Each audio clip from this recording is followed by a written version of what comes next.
Hey guys, Richard Blaine here. Thanks for stopping by my easy cooking channel tonight. Tonight I'm going to cook a Bengali dish called chicken Jalfrezi. Okay? It's a simple curry dish. It's very popular in India, Pakistan, and in the UK. And I'm going to make chicken Jalfrezi for a subscriber of mine. Her name is Morella Blaze.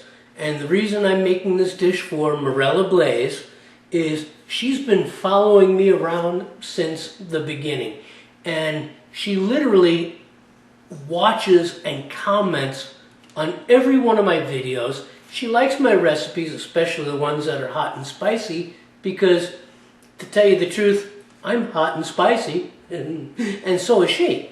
Okay, but she follows me around and she watches my videos, and every week I make a video, she has a positive comment, something she likes about it. Maybe she goes to a restaurant in the UK where she is and has that dish, or she makes it at home. But she's been with me since the very beginning. She's been a great supporter. And so she asked me to cook a dish for her birthday this month.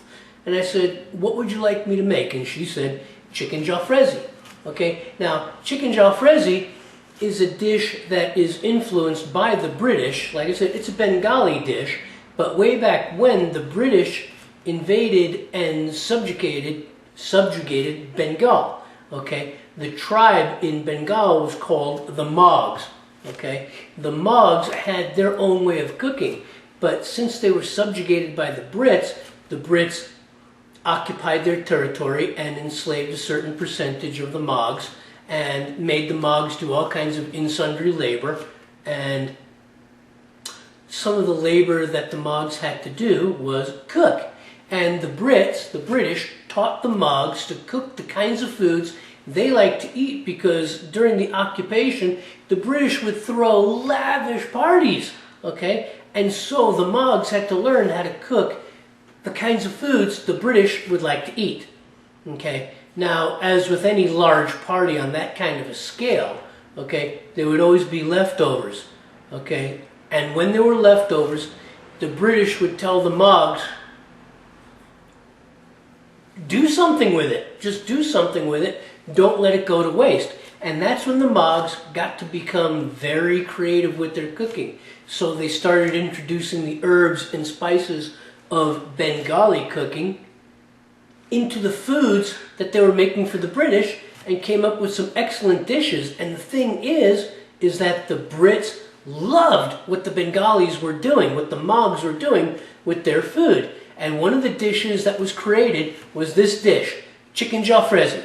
It's a lovely curry dish, and I'm going to make it for Morella Blaze. Happy birthday, Morella. Thank you for following me. I'm making Jalfrezi for you. So as usual with YouTube, we know it's more than 15 minutes. Let's get going. I'll see you on the other side. Alright, first things first, guys. In order to make this homemade curry, the first thing we're going to do is add some mustard seeds to some oil. I'm going to turn it down on medium. Okay, medium to medium high. Now, when those mustard seeds begin to pop, then I'm going to add some coriander, some turmeric, a couple other spices. Okay, but what we want to do is we want to get them mustard seeds popping, okay, on medium, okay, and they're just about at that point.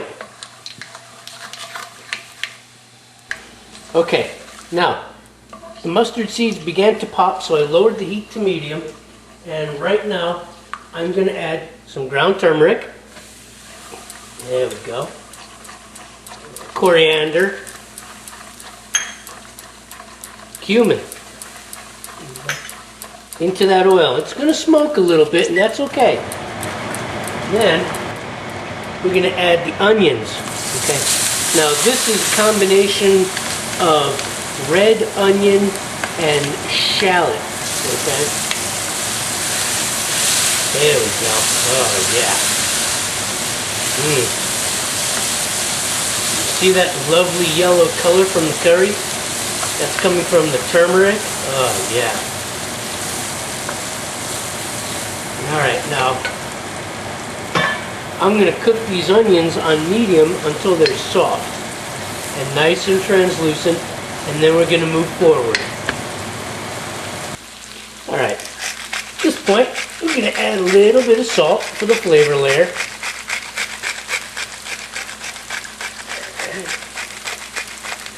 We're not going to add any black pepper, just a little bit of salt because there's black pepper in the curry we're going to be using. And I'm going to mix this in, and I'm going to cook these onions for about another minute or two, and then we're going to move on to the next step. Alright guys, so the onions, as you can see, have softened and browned, okay? So they're right at that point. Okay. So I'm going to add in my garlic. That's right, get it all. I'm not going to waste any of that garlic, okay? And I'm going to add in my ginger. Come on out. There we go. Oh, the fragrance in here is fantastic. Alright, so I got the onion and the shallots, and the garlic, and the ginger, all coming together in this here wok. Alright. Just want to get it coated. And then in go the chilies. Okay, Morella, she likes hot and spicy. So here you go. This here's a combination of red and green chili, fresh, with the seeds. Now if I need to make it hotter, I will later with some crushed red flake. But for right now, I'm going to get this going on medium-high. We haven't even gotten to the meat yet. Okay. Just a touch of chicken stock. Okay. To keep the curry from burning. We want the curry thick. Okay. We want the curry thick, but we don't want it to burn. So we just use a little bit of chicken stock every now and again to keep it from sticking. You'll see Jalfrezi recipes that say, use water. But why waste your time? You're making chicken Jalfrezi. Use chicken stock. Okay? Just a little bit. Just a splash. That's all. There we go.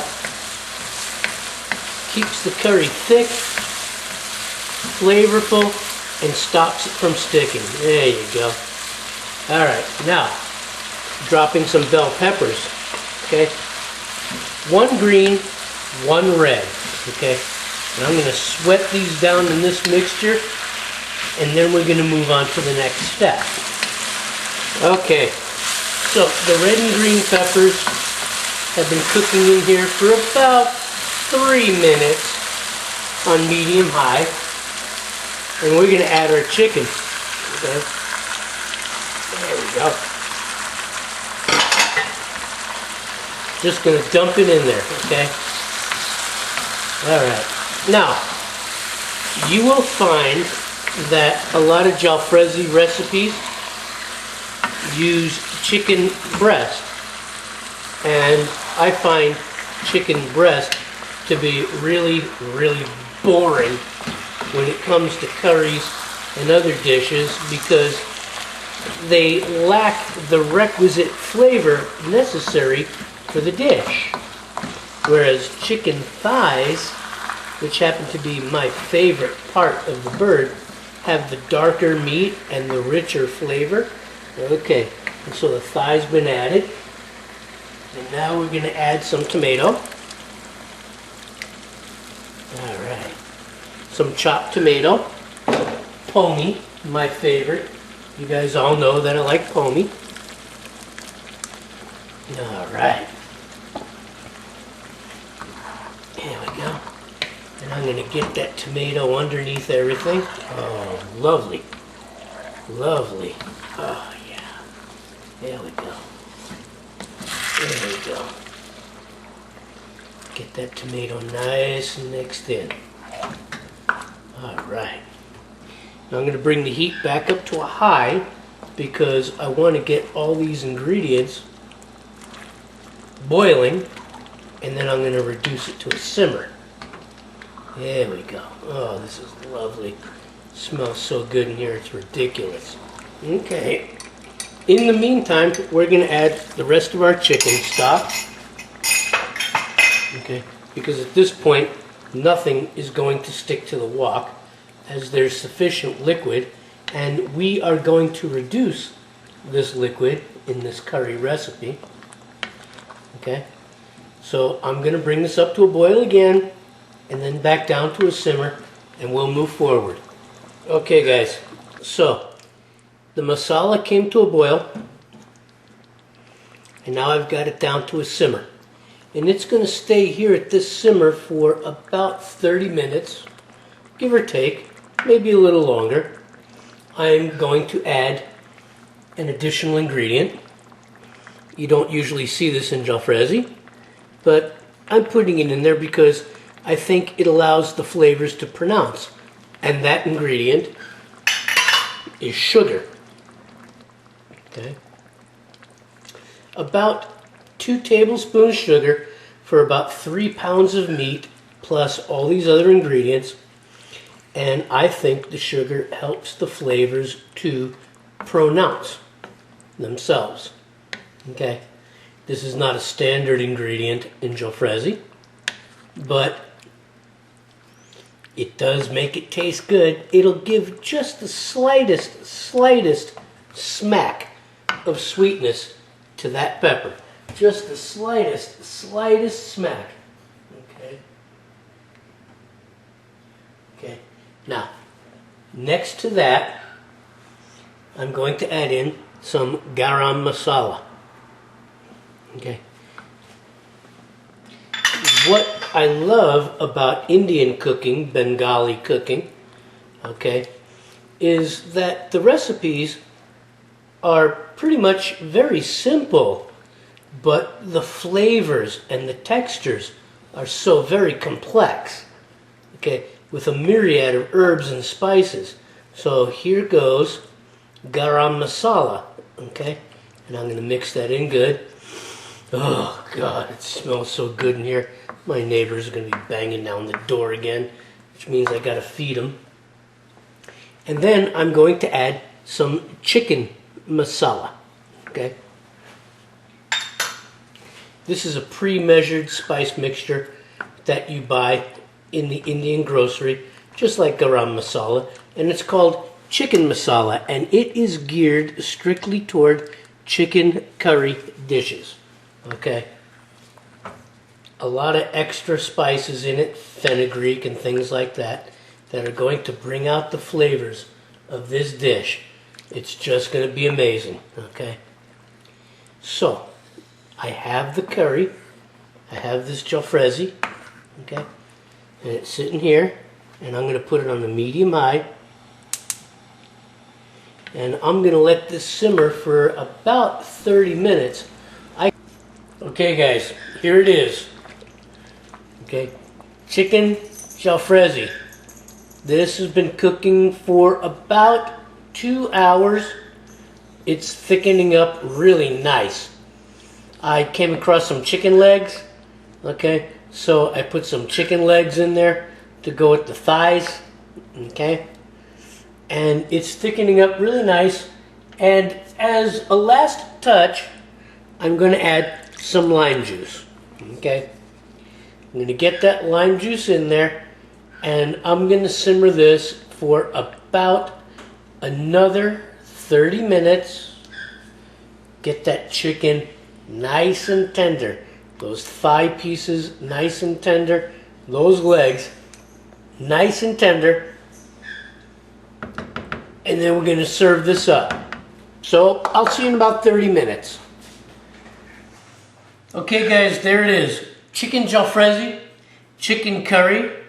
Okay, I've made this for Morella Blaze for her birthday. I hope she's enjoying it. I hope she enjoys it. It's nice and hot and spicy, just the way she likes it. If you like curry dishes,